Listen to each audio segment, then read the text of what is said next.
Welcome back students. आज हम 11th के एंगल्स एंड इट्स मेजरमेंट में कंसेप्ट ऑफ क्लॉक पढ़ने वाले हैं कि भैया अगर 10-15 होता है तो दोनों कांटों के बीच में एंगल कितना होता है ना। तो बहुत से बच्चों के दिमाग में आएगा सर 10-15 हो रहा है तो इसमें दिमाग क्या लगा रहा है ना। या फिर अगर मैं बोल दूं आपको कि अभी बज रहा है 3 तो एग्जैक्ट 3 o'clock पर कितना डिग्री का एंगल बन रहा है, ठीक है। तो आप बोलोगे सर उसमें क्या है, हम तो फटाक से बता देंगे 90 डिग्री का बन रहा है। तो बस ऐसे ही हर समय पर क्या आप बता सकते हैं कि कितने डिग्री का एंगल बना रहे हैं दोनों क्लॉक्स के बीच में, ठीक। अब इस चीज को समझने से पहले हमें ये चीज समझना पड़ेगा कि हम किन दो एंगल हैंड्स की बात कर रहे हैं। तो आप बेसिकली सभी इंग्लिश में एक्सपर्ट हैं तो आप जानते हैं कि ये जो बड़ा कांटा है हम इसको मिनट हैंड बोलते हैं, ठीक। वैसे ही ये जो छोटा कांटा है इसको हम बोलते हैं आर हैंड, ठीक है। ये कंसेप्ट तो पहले से ही आपका क्लियर है। अब देखते हैं कि अगर 1 घंटे की बात करते हैं, पहली चीज तो भैया ये टोटल कितने डिविजन्स हैं, है ना। टोटल 12 डिविजन्स किए हैं। अगर आपको दिमाग में होगा तो टोटल एंगल कितना कवर होगा। अगर कोई बंदा यहाँ से, अगर सपोज करो यहाँ से मैं स्टार्ट करूं और ये कंप्लीट रोटेशन करूं तो एक कंप्लीट रोटेशन में 360 डिग्री कवर होता है। ये तो बात आपके दिमाग में क्लियर है कि sir 1 rotation is equal to 360 degree. मैं बोला हाँ भाई बात सही है।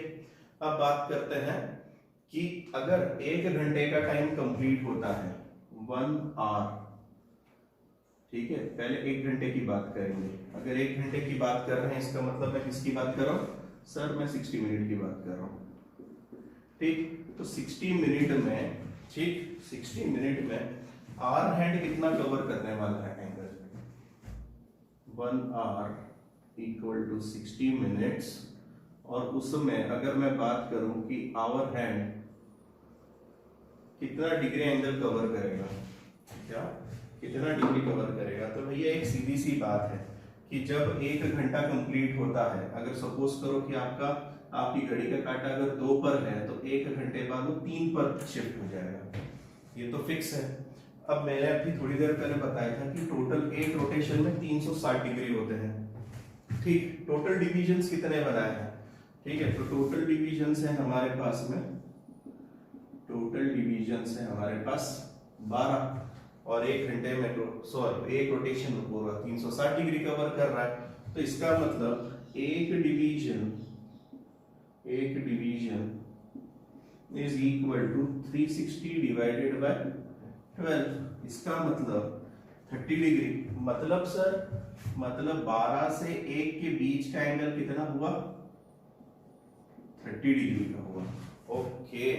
तो सर इसका मतलब ये नहीं हुआ क्या कि अगर 1 घंटा कंप्लीट हो रहा है तो आर हैंड 2 से 3 में शिफ्ट हो रहा है या 12 से 1 में शिफ्ट हो रहा है। इसका मतलब आर हैंड कवर्स 30 डिग्री। मैं बोलूंगा हाँ बिल्कुल, मतलब 60 मिनट में आर हैंड कितना डिग्री कवर कर रहा है, 30 डिग्री कर रहा है। अब बात करते हैं कि मिनट हैंड कितना कवर कर रहा है। मिनट हैंड की तो कवर करेगा कि नहीं, सो मिनट हैंड, तो ये 1 घंटे की बात चल रही है। 1 घंटे में आपको कैसे पता चलता है 1 घंटा कंप्लीट हुआ है, तो आप क्या बोलते सर ये बंदे ने, ये जो मिनट हैंड है इस घड़ी के कांटे ने पूरा 1 राउंड कंप्लीट किया, ओके। मतलब 1 घंटे में मिनट हैंड पूरा 360 डिग्री कवर कर लेता है, बिल्कुल। अच्छा अच्छा अच्छा अच्छा। तो सर फिर अगर 1 घंटे की बात हो रही है तो क्या 1 मिनट की भी बात हो सकती है, हाँ बिल्कुल। तो हम 1 मिनट की कैलकुलेशन पे आते हैं कि अगर 1 मिनट का समय जाता है आपका तो आर हैंड कितना कवर करेगा और मिनट हैंड कितना कवर करेगा। तो अभी देखो थोड़ी देर पहले हमने क्या लिखा था वहां पर कि भैया 60 मिनट कवर होते हैं। मैं भी किसके लिए लिख रहा हूँ, आर हैंड के लिए लिख रहा हूँ, ठीक। 60 मिनट जब होते हैं तो बंदा 30 डिग्री कवर करता है। आज हमें क्या निकालना है सर, 1 मिनट का टाइम निकालना है और रेशियो प्रोपोर्शन तो आपको आता ही है ना। तो आप सीधे सीधे बोलोगे सर 30 डिवाइडेड बाय 60 करो, आधा डिग्री, मतलब बिल्कुल 1 मिनट में hour hand will cover half degree, कितना, आधा डिग्री एंगल कवर करेगा। तो सर अगर आर हैंड की बात होगी तो मिनट हैंड की भी बात कर लीजिए। मैं बोलूंगा हाँ बिल्कुल, मिनट हैंड की भी बात कर लेते हैं। तो मिनट हैंड क्या बोल रहा है, तो मिनट हैंड की अगर बात करें तो पहली चीज तो था 60 मिनट में बंदा 360 डिग्री कवर कर रहा था। आज हमें 60 मिनट में 360 डिग्री कवर कर रहा था। आज मुझे किसका चाहिए, 1 मिनट का हिसाब चाहिए। और 1 मिनट का हिसाब मतलब सर सीधा सीधा डिवाइडेड बाय 60 मतलब 6 डिग्री। मैं बोलूंगा हाँ, तो 1 मिनट में मिनट हैंड कितना कवर करेगा, minute hand will cover 6 degree. क्या बात समझ में आ रही है। 1 मिनट का हिसाब मांगेंगे तो आर हैंड का ये हिसाब और मिनट हैंड का ये हिसाब। 1 घंटे की बात करेंगे, आर हैंड का ये हिसाब, मिनट हैंड का ये हिसाब। बस इतना ही कंसेप्ट हमें यूज करना है। अब ट्राई करते हैं कि क्या हम क्वेश्चन कर सकते हैं। तो एक क्वेश्चन आपके लिए उठा लेता हूं ताकि आपके दिमाग में बैठ जाए कुछ चीजें। तो सपोज कर लो कि मैं बोल रहा हूं calculate angle between minute and hour hand at 3:10। ठीक है, चलिए 3:10 का मतलब समझते हैं आपको, 3:10 होने पर। तो सर आपके दिमाग में क्या आएगा सबसे पहले, तो पहली चीज तो ये आएगी कि भैया जो आर हैंड है वो 3 की तरफ पॉइंट कर रहा है। ठीक ठीक, और आपको लगेगा कि अरे सर ये 2 की तरफ पॉइंट कर रहा है, पर केस ऐसा नहीं होता है। ठीक, क्यों सर ऐसा क्यों नहीं होता है, तो अगर आपने घड़ी को ढंग से देखा होगा तो एग्जैक्ट 3 बजे तो कोई तकलीफ नहीं रहती है। एग्जैक्ट 3 की अगर बात करूंगा तो यहाँ पे 3 है, यहाँ पे 12 है, तो एग्जैक्ट 3 बजे तो 90 डिग्री का एंगल बना हुआ है, कोई तकलीफ नहीं है। पर जब 3:10 की बात आती है, 3:10 की बात आती है, तो मिनट हैंड मूव्स टू 2, पर ये भी थोड़ा सा आगे की तरफ कूच कर जाता है। समझ रहे बात को, मतलब जैसे जैसे 12 से 2 की तरफ शिफ्ट होता है minute hand, hour hand shifts slightly towards 4। मैं लिख रहा हूं as minute hand moves to 2, ठीक है, hour hand moves slightly towards 4। तो मतलब 3 बजे तो ये 3 के परफेक्ट लाइन पर रहेगा, पर जैसे जैसे ये थोड़ा थोड़ा मूव करते जाएगा, ये भी धीरे धीरे धीरे धीरे 4 की तरफ मूव करते जाएगा, तब एंगल चेंज हो जाएगा। क्या बात समझ रहे हैं। तो सर अब इस दुविधा का हल कैसे निकालें, तो भैया सीधी सी बात है कि हाँ एटलीस्ट एक चीज तो पता है कि 3:10 पर ये बंदा 2 पर है। ठीक, ओके, और ये थोड़ा सा 3 से आगे निकल गया है। चलिए अब इस दुविधा का हल कैसे ढूंढे, मुझे तो एंगल ढूंढना था। ठीक है, तो सबसे पहली बात है ना, मैं यहां पर लिखूंगा कि भैया at 3 o'clock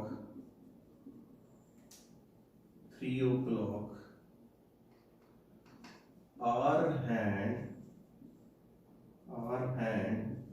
is at 3, ठीक है, at 3:10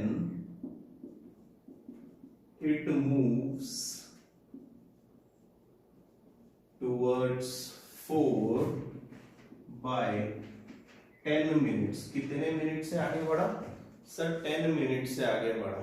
अच्छा, इसका मतलब ये है, पहली चीज तो ये बताओ कि 2 से 3 के बीच का एंगल कितना है, angle between 2 and 3 equal to 30 degree. मतलब सर यहां से यहां तक तो 30 डिग्री फिक्स है। ये देखो, ये जो बंदा है ये तो 30 डिग्री फिक्स है, पर 3:10 पर ये 2 और 3 का गैप नहीं है, ये 3 से थोड़ा सा आगे बढ़ गया है। तो मैं लिखूंगा at 3:10 angle will be greater than 30 degree. ठीक, अब इसका मतलब समझ लो सीधा सीधा, है ना। अच्छा, ये जो बकवास लिख रहा हूँ ना, ये मैं तुम्हें समझाने के लिए लिख रहा हूँ, है ना। इसको बिल्कुल ऐसा लिखना नहीं है, इसको थोड़ा ढंग से हम करेंगे। ये दो चीजें की बार को रिपीट कर दिया गया है, आप सिर्फ कंसेप्ट को समझिए अभी। तो 3:10 पर एंगल 30 डिग्री से बड़ा होगा। क्यों सर, क्यों? अबे तो सही बात है ना, ये 2 पर था, ये 3 पे होता तो 30 डिग्री होता, पर आज ये 3 से थोड़ा आगे चला गया है, मतलब ये जो टोटल एंगल है ये 30 डिग्री से बड़ा है। क्या बात समझ में आ रही है? अच्छा, अब बड़ा है तो कितना बड़ा है? तो सर जब ये 3 पे रहता तो 30 डिग्री का एंगल बनता। अब वो कितना आगे सरक गया है उससे? सर 10 मिनट आगे सरक गया है। कितना मिनट आगे सरक गया? 10 मिनट्स आगे सरक गया है। अच्छा, तो हमने तो एक चीज पढ़ी थी कि 1 मिनट में ठीक है, आर हैंड आधा डिग्री कवर करता है। मैंने बोला हाँ, ये देखो पड़ोस में लिखा है 1 मिनट में आर हैंड आधा डिग्री कवर करता है। तो सर अभी 10 मिनट में वो कवर करेगा 10 इंटू आधा। मैं बोला बिल्कुल, इसका मतलब कितना? सर 5 डिग्री कवर किया। ओके, मतलब 2 से 3 तक का एंगल तो 30 डिग्री था, अब 10 मिनट थोड़ा आगे सरकने की वजह से कितना डिग्री कवर किया भाई साहब ने? 5 डिग्री। ओके, मतलब सर 30 + 5 35 डिग्री का एंगल बनेगा। मैं बोला बिल्कुल 35 डिग्री का एंगल बनेगा। अब देखिए क्या आपके दिमाग में कंसेप्ट बैठी है, तो फिर मैं इसके ऊपर क्वेश्चंस उठाता हूँ। चलिए, अब आपकी जो एक्सरसाइज थी फर्स्ट वाली, उसके 14th क्वेश्चन पे आ रहा हूं मैं। और उस 14th क्वेश्चन में पहला जो डाउट है वो वही है कि 10:11 पर कितना डिग्री का एंगल बनेगा? ठीक, तो भैया 10:11 का मतलब कितना है? मतलब 11:10 है ना। पहली चीज तो ये दिमाग में क्लियर होना चाहिए कि 11:10 हुए हैं सर। ठीक, तो पहली चीज 11:10 हुए हैं, इसका मतलब थोड़ा सा इमेजिनेशन को बढ़ा देते हैं अपनी। यहाँ पर 12 होगा, यहाँ पे शायद से 11 होता होगा। ठीक है, ओके, मतलब ये इसकी तरफ पॉइंट कर रहा है और यहाँ पर कहीं तो भी 1 और 2 होता होगा, ये यहाँ पर है, कुछ ऐसा सीनरियो बन रहा होगा। ठीक, अब पहली चीज है, एक बार ओरली कर लेते हैं, फिर इनको वर्ड्स में लिखने की कोशिश करते हैं। एक बात बताओ, अगर ये 11 पे होता और ये 2 पे होता, तो सर ये 30 डिग्री, ये 30 डिग्री, ये 30 डिग्री, मतलब ये तो 90 डिग्री हो गया। मतलब पहली चीज हो गई 90 डिग्री तो फिक्स हो गया।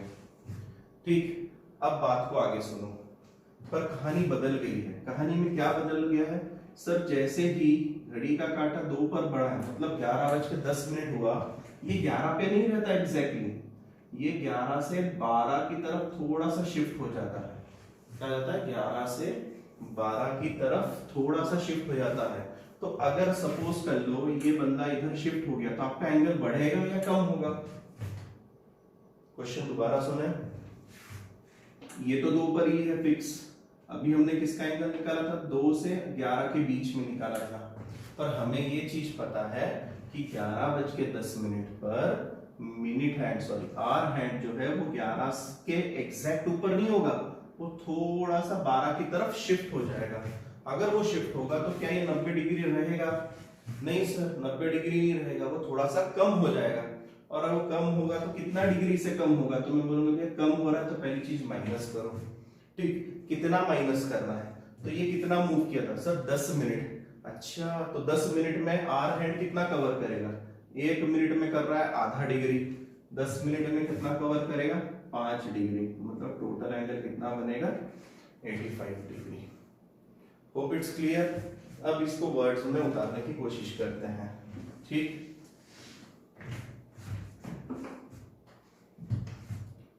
at 10 past 11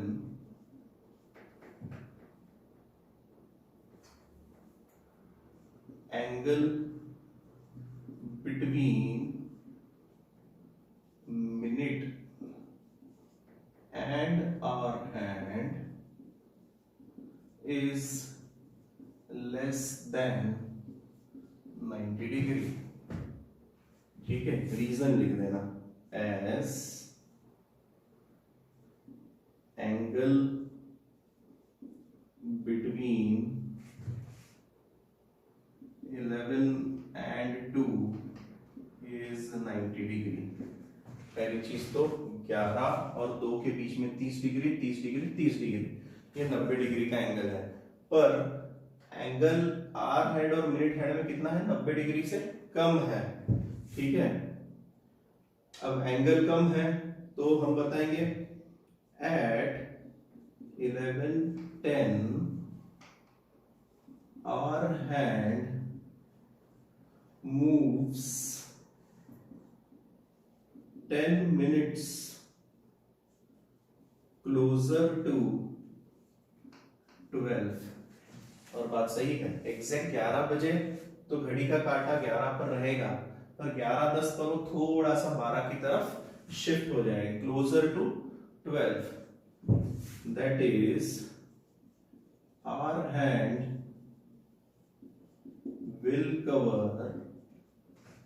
will cover 10 into 1/2 degree, that is 5 degree towards 12। मतलब ये 11:10 पर 10 मिनट 12 की तरफ शिफ्ट हो जाएगा, मतलब 5 डिग्री करीब जाएगा। Therefore angle between hands at 11:10 is equal to 90 minus 5, that is 85 degree. Check करिए, फिर हम नेक्स्ट क्वेश्चन देखते हैं। चलिए क्वेश्चन नंबर सेकंड देखिए उसी का। 20 past 7 पर कितना डिग्री का एंगल बनेगा। तो पहली चीज है 20 past 7 का मतलब 7:20 होता है, ये दिमाग में क्लियर हो जाए। अब 7:20 होता है, इसका मतलब सर ये देखिए, ये एक डिवीजन, ये दूसरा डिवीजन, ये तीसरा डिवीजन। अच्छा, मतलब तो आपस से 90 डिग्री होगा। तो मैं यहां पे लिखूं एंगल बिटवीन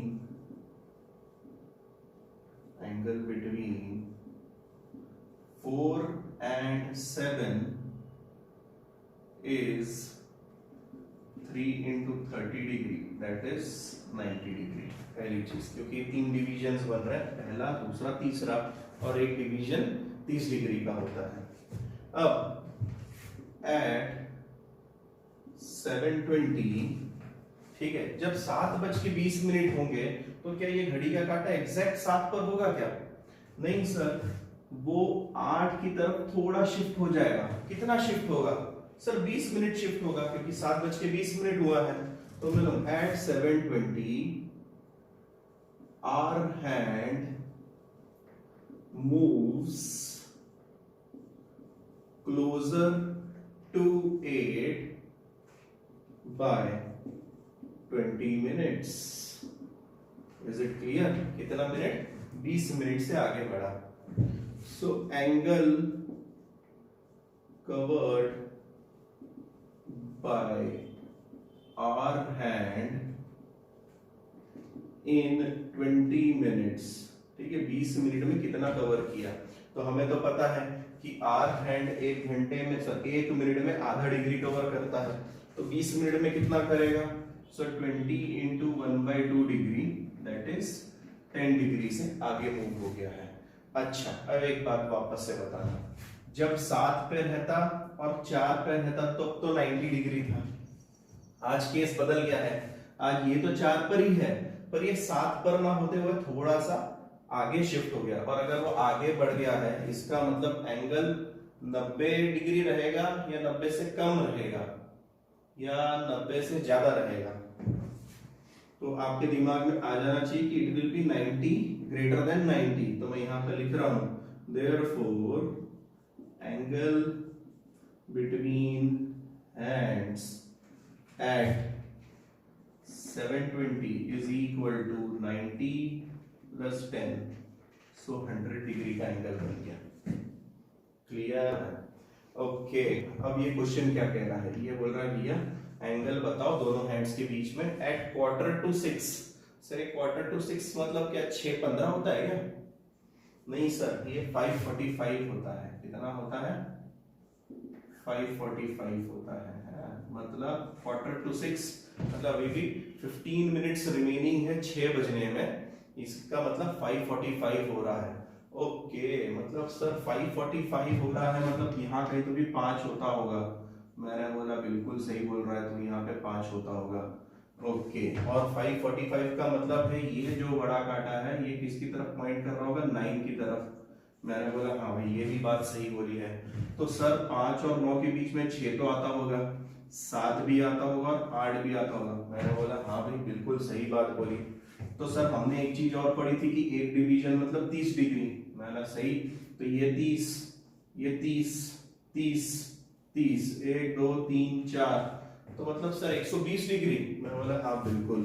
तो मैं लिखूं since one division equal to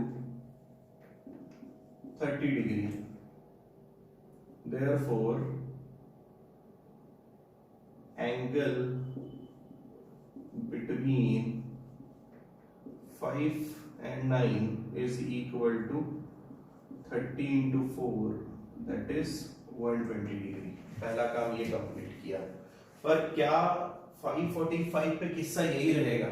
मतलब ये तो बंदा 9 पे रहेगा, ये तो श्योर है, तभी तो हम बताएंगे कि 5:45 बज रहा है। पर ये क्या 5 पे ही रहेगा या 5 से 6 की तरफ मूव कर जाएगा?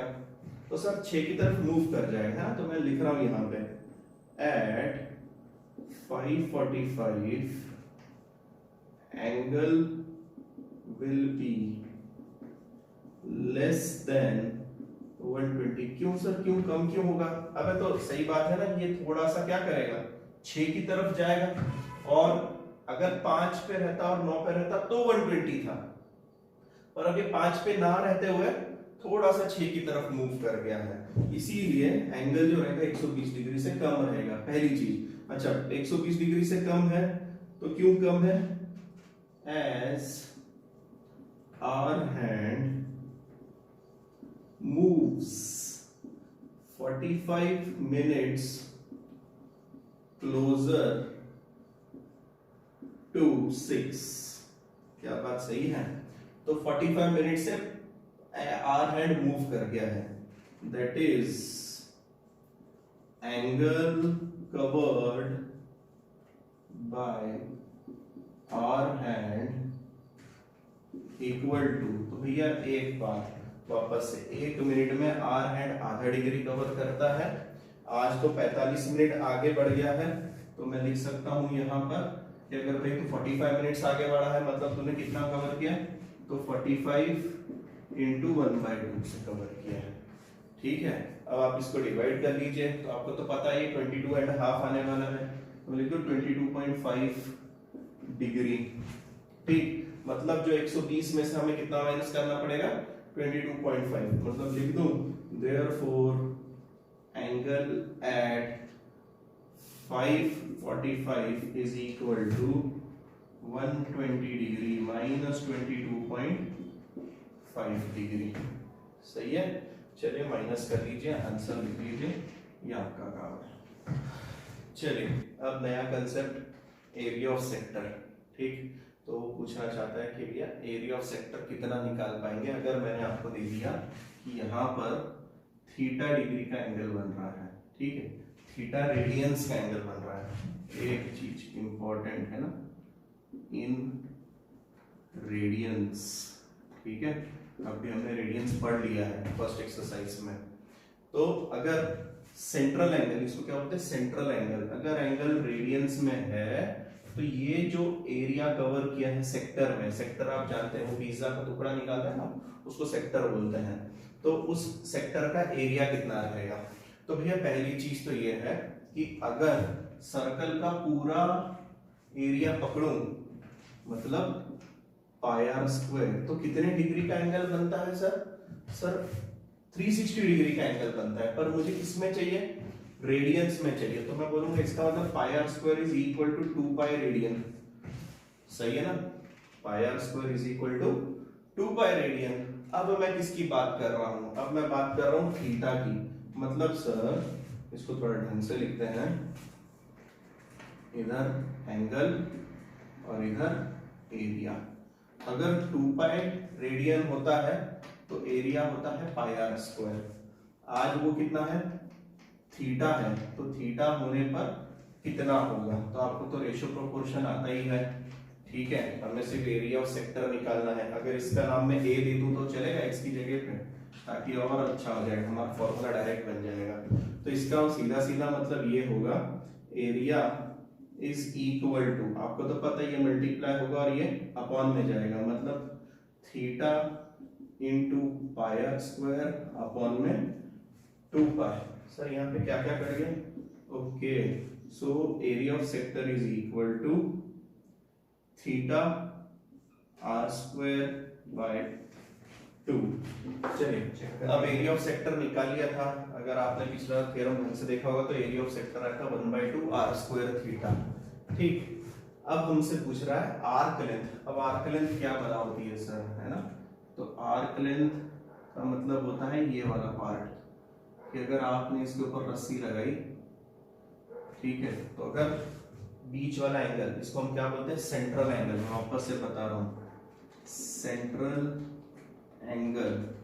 दूसरी चीज इन रेडियंस, हम जो भी फॉर्मूले निकाल रहे हैं ये रेडियंस के लिए निकाल रहे हैं। किसके लिए निकाल रहे हैं? रेडियंस के लिए निकाल रहे हैं। तो इसका मतलब सर हम इसको डिग्री में भी निकाल सकते हैं। मैं बोला हाँ, अभी देखो उधर क्या लिखा था हमने, एरिया ऑफ सेक्टर कितना निकाला था?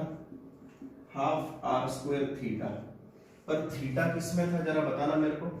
थीटा था हमारा रेडियंस में। रेडियंस से डिग्री में करना है तो हम क्या करते हैं? 180 बाय पाई से मल्टीप्लाई कर देते हैं। हो गया सर, डिग्री में कन्वर्ट हो जाएगा, ठीक। कोई उससे कोई फर्क नहीं पड़ता, हम इसी में करेंगे, ये आसान फॉर्मूला है। अब इसकी तरफ देखिए, सेंट्रल एंगल दिया है, हमें आर्क लेंथ की बात कर रहा है। आर्क लेंथ समझ रहे हैं मैंने क्या बोला? एक रस्सी लीजिए, यहाँ पे रखिए, उस रस्सी की लेंथ कितनी रहेगी, ठीक। तो पहली चीज तो है कि वापस से पिछला वाला ही कंसेप्ट, एंगल, और अब मैं आर्क लेंथ की बात कर रहा हूं, आर्क लेंथ।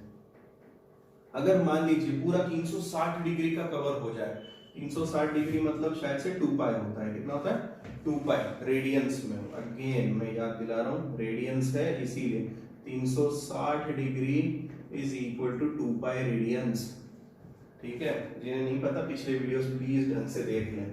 अच्छा, अब बात पे आते हैं वापस से। एंगल रेडियंस में अगर 2 पाई मतलब पूरा 360 कवर करूंगा तो आर्क लेंथ तो सर सर्कमफेरेंस बन जाएगी। क्या बन जाएगी? सर्कमफेरेंस, मतलब 2 पाई आर, पता है ना फॉर्मूला। अच्छा, आज एंगल कितना दिया है? उन्होंने दिया थीटा, तो पूछा कि थीटा पर आर्क लेंथ कितना आएगा। तो मैं इसको एल से डिनोट कर देता हूं, या फिर एक्स से, एल ही रखते हैं, आर्क लेंथ के लिए एल रख लेते हैं, ठीक। तो अब वापस से रेशियो प्रोपोर्शनलिटी की बात आ गई है। आपको तो पता है कि arc length is equal to 2 pi r theta upon में 2 पाई। सर ये खत्म हो गया r theta. So arc length कितनी आई हमारी? R theta. इसमें से थीटा कौन है? सर सेंट्रल एंगल है जो कि रेडियंस में है, और आर कौन है? सर ऑब्वियसली रेडियस है। तो एक और फॉर्मूला जुड़ गया आर्क लेंथ का, ठीक। उम्मीद है दोनों फॉर्मूले अच्छे से समझ में आ गए होंगे। S R theta. अच्छा, आर्क लेंथ को आपकी टेक्स्ट बुक में एस से डिनोट किया हुआ है, तो हम भी इसको एस से डिनोट कर लेते हैं, कैपिटल एस से। तो s is equal to r theta, ठीक। चलिए अब एक्सरसाइज की तरफ मूव करते हैं। एक्सरसाइज 1.2 पहला क्वेश्चन, हमें थीटा मतलब सेंट्रल एंगल दिया हुआ है 108 डिग्री का। और रेडियस दिया है 15 सेंटीमीटर का। बंदा हमसे क्या जानना चाह रहा है, वो हमसे जानना चाह रहा है length of an arc, S जानना चाहता है। क्या जानना चाहता है, आर्क लेंथ जानना चाहता है। ठीक, अब पहली चीज हमें फॉर्मूला पता है, since s is equal to r theta, पर उसमें तकलीफ है, थीटा इज इन रेडियंस, उस फॉर्मूले के हिसाब से थीटा किस में है, रेडियन में है। तो सर ये तो डिग्री में दिया है, तो सबसे पहला हमारा काम बनेगा कि इसको रेडियन में कन्वर्ट करें। तो 108 डिग्री रेडियन में कन्वर्ट करते टाइम पाई बाय 180 से मल्टीप्लाई करते हैं। ठीक, तो ये तो सीधा सीधा 12 9 हो गया है, और ये 12 15 हो गया। ठीक, तो इसका मतलब हमारे पास, अच्छा ये और कटेगा हमारा, तो 3 पाई बाय 5 रेडियंस आ गया। कितना आ गया, 3 पाई बाय 5 रेडियंस आ गया। Therefore s is equal to r कितना है 15, थीटा कितना है 3 पाई बाय 5, ये गया और आपको मिल गया 9 पाई यूनिट्स। तो आर्क लेंथ कितना आया 9 पाई, अब यूनिट कितना है centimetre, so it is 9 pi centimetre. अब किसी बच्चे के दिमाग में आएगा सर ये पाई की वैल्यू भी पटक दो, नहीं यार इतनी बकवास मत करो, छोड़ इतना ही आंसर सफिशिएंट है। ये क्वेश्चन आएगा तो आएगा 2 मार्क के लिए आएगा आपको। ठीक, नेक्स्ट क्वेश्चन नंबर 2 देखिए, रेडियस दिया है 9 सेंटीमीटर का, और बंदा बोल रहा है कि एक कॉर्ड कट कर रहा है जिसकी लेंथ रेडियस के बराबर है। तो बोल रहा है भैया एस की वैल्यू बताइए आर्क लेंथ की। तो जिनको नहीं समझता है ना, थोड़ा एक सर्कल बना लेते हैं। वो बोल रहा है कि हमने कॉर्ड है, कॉर्ड इसको कहते हैं, यहाँ पे कहीं तो भी सेंटर होता होगा, ये ऑब्वियसली सर रेडियस है, ये सर ये भी रेडियस है। ठीक, अब एक बात बताओ, ये आर कॉर्ड की वैल्यू कितनी बोल रहा है सर, कॉर्ड भी तो रेडियस के बराबर है। अरे सर ये तो इक्विलेटरल ट्रायंगल बन गया। बोला हाँ, अच्छा मतलब इसका मतलब ये तो 60 डिग्री आ गए हमारे पास में। मैं बोला अरे वाह बेहतरीन सर, 60 डिग्री आते ही तो मैं लिख दूं since chord equal to radius therefore central angle is equal to 60 degree. पर एक और बात सर, आर्क लेंथ के लिए हमें रेडियंस में लगता है, तो 60 डिग्री को मैंने आपको बोला था याद रखना है ना, पाई बाय 3 रेडियंस होता है। कितना होता है, pi by 3 radians. s is equal to r theta which is 9 into pi by 3 which is 3 pi centimeter. So arc length कितनी आ गई 3 pi centimeter। क्वेश्चन नंबर 3 देखिए, आर्क लेंथ बोल रहा है 15 सेंटीमीटर का है, रेडियस बोल रहा है 25 सेंटीमीटर का है। तो बोल रहा है भैया सेंट्रल एंगल कितना बनेगा। हम बोलते हैं देखो भैया हमें तो पता है कि s is equal to r theta होता है, तो इसका मतलब थीटा की वैल्यू s अपॉन आर होगी। इसका मतलब theta is equal to 15 upon 25 होगा, और इसको तो हमें बचपन से डिवाइड करते आता है। सो 3 अपॉन 5 रेडियंस। अपने हिसाब से यहाँ पे आंसर क्लिक कर दो। कुछ डिग्री में तो नहीं पूछा है, पहले वो चेक कर लेते हैं एक बार। हाँ भैया गंदा कर दिया क्वेश्चन है ना, रेडियंस में नहीं। बंदा बोल रहा है नहीं सर इसको तो हमें रेडियन में ही चाहिए, आप डिग्री में कराओ। मतलब वो बोल रहा है कि जो आपने फर्स्ट एक्सरसाइज में पढ़ा मेरे को रिवीजन करके बताओ कि हाँ आता है या नहीं आता है। तो हम बोलते हैं ठीक है रुक जा, मेरे को तो सब आता है। तो 3 upon 5 radian which is equal to 3 upon 5। Radian से डिग्री करते टाइम 180 अपॉन पाई से मल्टीप्लाई करें। ठीक, तो पाई को तो ऐसे ही रहने देते हैं। अगर बहुत तीव्र इच्छा हो तो आप इसको 22/7 लिख सकते हैं या फिर 3.14 लिख सकते हैं। ठीक, तो फिर यहां पर हमारे पास में आएगा ये 3 टाइम्स और 6 टाइम्स और अपॉन में पाई। तो यार देखो यहाँ पर अब 22/7 रखना है, पीछे आंसर के हिसाब से आप आंसर एडजस्ट कर सकते हो। मुझे नहीं लगता कि यहाँ पर अब मेरी कोई जरूरत है। 3 into 36 करो, 22/7 से डिवाइड करना है तो करो, नहीं तो पाई में आंसर रहने दो। दूसरा चीज ऐसा भी कर सकते हैं कि 3 into 36 और अपॉन में 3.14 कर लो और अप्रोक्सीमेट आंसर निकाल लो पाई की वैल्यू को रख के। ठीक, तो इतना सा पार्ट आपके हवाले, डिग्री में कन्वर्ट करना। नेक्स्ट देखते हैं। चलिए अगला क्वेश्चन देखिए। बंदा बोल रहा है कि एक पेंडुलम है, ठीक है, उस पेंडुलम की टोटल लंबाई जो है वो 14 सेंटीमीटर है। इसका मतलब भावार्थ कि इसने हमें आर दे दिया है और वो जो पेंडुलम है वो ऑसिलेट कर रहा है, ठीक है, इन दो पोजीशंस के बीच में ऑसिलेट कर रहा है। जब वो ऑसिलेट कर रहा है, ठीक है, तो आपको पता है ये यहाँ से ऐसा ऑसिलेट करेगा, मतलब ये जो एंगल बना रहा है वो बोल रहा है कि सर ये एंगल जो है वो 18 डिग्री का एंगल बन रहा है। इसका मतलब उसने मुझे थीटा दे दिया है, उसने मुझे आर दे दिया है, और वो हमसे जानना चाहता है कि लेंथ ऑफ पाथ। तो लेंथ ऑफ पाथ मतलब यही ना, ये जो कवर कर रहा है वो, इसको क्या बोलेंगे, आर्क लेंथ। क्या कहेंगे, आर्क लेंथ। इसीलिए मैंने वहां पर सारी चीजें मेंशन कर दी कि length of path is arc length. तो इसका मतलब ये हुआ, हमें तो पता है since s is equal to r theta, पर थीटा हमें किस में लगता है, रेडियंस में, तो हम इसको बोलते हैं भैया रुक, तू देखो रेडियन में कन्वर्ट करवा के जाएगा। कन्वर्ट कैसे करवाएगा सर, पाई बाय 180 से मल्टीप्लाई करवाएगा। 18 और इसको डिवाइड करके 10, मतलब सर पाई बाय 10 रेडियंस आ गया।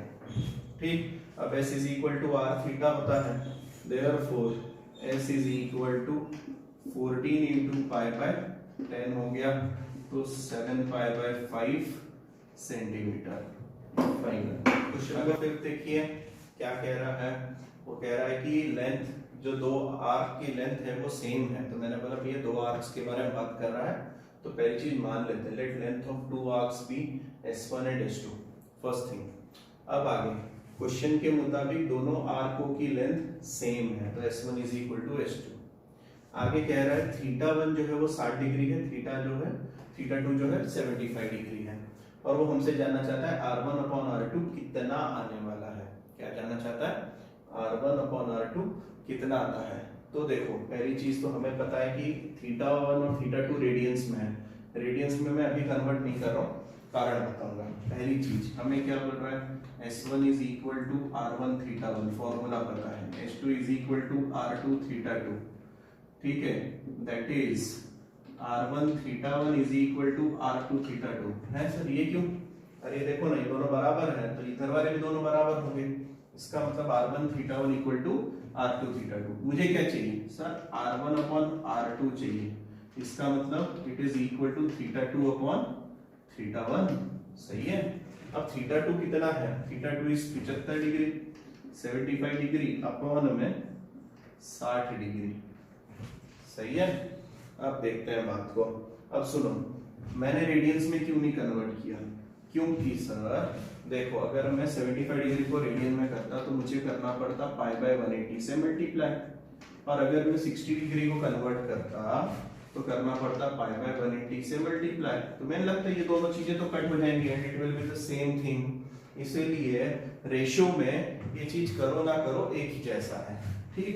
अच्छा फिर भी अब ये कट गए, रेडियंस में कन्वर्ट करने के लिए हमारे पास बचा 75 बाय 60, मतलब 5 by 4, so r1 upon r2 is equal to 5 by 4। चलिए क्वेश्चन नंबर 7 देखिए, रेडियस दिया है 12 सेंटीमीटर का, ठीक। उसके बाद में सेंट्रल एंगल भाई साहब ने हमको दिया हुआ है 45 डिग्री का, और वो हमसे जानना चाहते हैं sector OAB minus triangle AOB करने पर क्या मिलता है, ठीक। इसका मतलब ये वाली चीज है,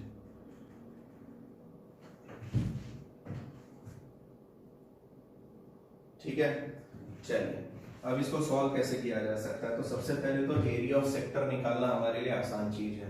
थीटा कितना दिया हुआ है, theta is equal to AOB equal to 45 degree, मतलब पाई बाय 4 रेडियन, ये आपको याद करने के लिए बोला था। तो हमें पता है area of sector OAB is equal to 1/2 r square theta, और उसका फॉर्मूला लिखा हुआ है, चेक कर लीजिए। इसके बाद में 1/2 r स्क्वायर मतलब 12 का स्क्वायर इनटू में थीटा मतलब पाई बाय 4, बात सही है। इसका मतलब 1/2 12 इंटू 12 इंटू पाई बाय 4, यहाँ पे 3, यहाँ पे 6, और ये आ गया 18 पाई। सो कितना आया 18 पाई सेंटीमीटर स्क्वायर। पहली चीज साइड में रखिए। अब मुझे एरिया ऑफ ट्राइंगल निकालना है। अब सर एरिया ऑफ ट्राइंगल कैसे निकाला जा सकता है? पहली चीज ये तो पक्का है सर ये 12 सेंटीमीटर है, ठीक है, अगर रेडियस है तो OA इक्वल टू OB तो होने वाला है, मतलब सर ये आइसोसेलेस ट्राइंगल है। मैंने बोला हाँ आइसोसेलेस तो है, तो इसका मतलब अगर ये 45 है तो दूसरे कितने हो सकते हैं सर? बताइए जरा सोच के, दूसरे कितने हो सकते हैं? तो दूसरे निकालने के लिए सीधा सा हिसाब सर x मान ले तो 2x plus 45 degree equal to 180 degree, सही है। So 2x is equal to 180 minus 45 degree कर लीजिए, और x is equal to 100 minus 45, तो ये हमको मिल गया 135/2। पॉइंट में आ रहा है? बकवास चीज है, कोई काम की नहीं है। तो क्या करें सर? अब ये तो पॉइंट में आ रहा है, एरिया ऑफ ट्राइंगल कहां से निकालें हम? एरिया ऑफ ट्राइंगल निकालना पड़ेगा ना हमें, तो एरिया ऑफ ट्राइंगल कहां से निकालें? तो चलो एक और इलाज है इसके लिए, हम करते हैं कि भैया यहां से ना परपेंडिकुलर ड्रॉप कर दो सामने, कितना कर दो? परपेंडिकुलर ड्रॉप कर दो। अगर मैं परपेंडिकुलर ड्रॉप करता हूं, इसका नामकरण कर देता हूं, इसको बोलता हूं ये तो M है, क्या है? M है। तो मैं लिख रहा हूं draw AM perpendicular to OB, ठीक है। अब ध्यान से देखना, साइन रूल पता है तुम्हें? अच्छा ये 45 डिग्री है तो ये परपेंडिकुलर, ठीक है, एडजेसेंट, बेस और हाइपोटेनियस तुम्हें पता ही है, तो 90 डिग्री तो ये हाइपोटेनियस हो गया, ये परपेंडिकुलर और ये बेस हो गया। अगर सपोज करो मैं जानना चाहूं साइन 45 डिग्री की वैल्यू, तो तुम क्या बताओगे मुझे आंसर? AOM में मैं साइन 45 की वैल्यू जानना चाहता हूं, तो तुम मुझे क्या बताओगे? किसी को साइन थीटा पता है क्या? Sine theta is equal to perpendicular upon hypotenuse होता है, ठीक है, या फिर आपकी भाषा में कहें तो अपोजिट अपॉन हाइपोटेनियस होता है, ठीक। तो अगर अपोजिट की बात करें तो इट इज AM, और अगर हाइपोटेनियस की बात करें तो इट इज AO, सही है। तो इसका मतलब पर साइन 45 डिग्री सर कितना होता है? Sir it is 1/√2, 1/√2। इसका मतलब AM कितना है? तो AM तो हमें निकालना है, AO कितना है? 12 है, तो AM की वैल्यू कितनी आ गई? 12/√2। सर 12/√2 अच्छा नहीं लगता, मैंने बोला हाँ बिल्कुल सही बोला, नहीं अच्छा लगता, तो क्या करें? रैशनलाइज कर लो, √2 से मल्टीप्लाई डिवाइड कर लो, तो ये 2 बन जाएगा और हमको मिलेगा 6√2। कितना मिलेगा? 6√2 सेंटीमीटर। सर अभी तो हमने AM निकाला, इसका क्या लॉजिक है? तो मैं बोलूंगा रुक सुन, अभी area of triangle AOB is equal to half base into height. क्या मेरी बात सही है? और बोलोगे हाँ सर सही है। तो देखो ना, बेस तो OB हो गया और हाइट AM हो गई, क्या हमने निकाली थी? हाँ निकाली थी। So it will be 1/2, base is 12, height कितनी थी हमारी? 6√2, और डिवाइड कर लेते हैं, तो हमें डिवाइड करते मिला 36√2। बहुत ही खतरनाक आंसर। तो अभी हमारे पास में दो चीजें आ गई है, एक मिला है ये वाला पार्ट, ठीक। अच्छा मैंने दोनों को मर्ज कर दिया क्या? दो भैया 2 मिनट रुको, ये अलग चीज चल रही थी, ये अलग चीज चल रही थी। 30 ध्यान में रखिए, मुझसे गलती हो गई लिखते टाइम। ये है एरिया ऑफ सेक्टर OAB, ये है एरिया ऑफ ट्रायंगल AOB, और मुझे क्या निकालना है? उनका डिफरेंस। तो इसका मतलब required answer is equal to, हमें जो चाहिए वो है इसमें से वो माइनस करना, मतलब 18 पाई माइनस 36√2, और बस इसको यहीं पे छोड़ दें। हाँ एक चीज, सेंटीमीटर स्क्वायर, इतना सफिशिएंट है, ठीक। क्वेश्चन नंबर 8 जो है वो होमवर्क है, सेम क्वेश्चन है, मैं यहाँ लिख देता हूँ, सेम एज क्वेश्चन नंबर 7, ठीक है। तो जैसा मैंने पिछला क्वेश्चन किया है सेम उसी की तरह से आपको कंप्लीट करना है। अब 9th और 10th देख लेते हैं। इसमें से भी पेरीमीटर ऑफ सेक्टर दिया हुआ है 64 पाई स्क्वायर सेंटीमीटर इज 56। तो 9th और 10th सेम है, मैं 9th कर देता हूँ आपके लिए। 9th में कह रहा है वो आपसे कि एरिया ऑफ सर्कल कितना है, एरिया ऑफ सर्कल दिया हुआ है 25 पाई सेंटीमीटर स्क्वायर, ठीक। और दूसरा वो बोल रहा है कि area of sector, sorry perimeter of sector, perimeter of sector, क्या आपको पता है पेरीमीटर का मतलब क्या होता है? It is equal to length of arc, ठीक। या फिर सीधे सीधे लिखूं तो एस लिख दूं इसको, एस, और वो एस कितना दिया है 20 सेंटीमीटर। तो भाई साहब हमसे क्या जानना चाहते हैं? Find area of sector, area of sector ढूंढ के बताओ, वो हमसे बोल रहा है। तो पहली चीज एरिया ऑफ सेक्टर के लिए आर लगेगा, थीटा लगेगा। आर कहां से निकालेंगे सर? यहां से, हमें पता है since pi r square is equal to 25 pi, तो पाई पाई उड़ गया, आर की वैल्यू 5 सेंटीमीटर। पहली चीज फाइंड आउट कर ली क्योंकि एरिया दिया हुआ था। दूसरी चीज हमें पता है also S is equal to r theta, so theta is equal to S upon r। S कितना है हमारा 20 और r कितना है 4, मतलब 5 रेडियन हमारा थीटा है। अब आखिरी चीज एरिया ऑफ सेक्टर जानना चाहता है मुझसे, तो area of sector half r square theta, तो 1/2 r की वैल्यू हमारी 5 थी। अरे अरे अरे देखो ये मैं गड़बड़ कर दी, ये r 5 है, यहाँ 5 आएगा, तो ये 4 डिग्री आ गया सर, तो सॉरी 4 रेडियन आ गया, ठीक है। तो r की वैल्यू हमारी 5 थी, r स्क्वायर थीटा, इसका मतलब 1/2 25, और थीटा की वैल्यू हमारी थी 4, that is 50 centimetre square is the area of sector. इसी तरीके से आप लोगों का फर्स्ट चैप्टर कंप्लीट कर दिया है, जल्दी नेक्स्ट चैप्टर का वीडियो अपलोड करता है।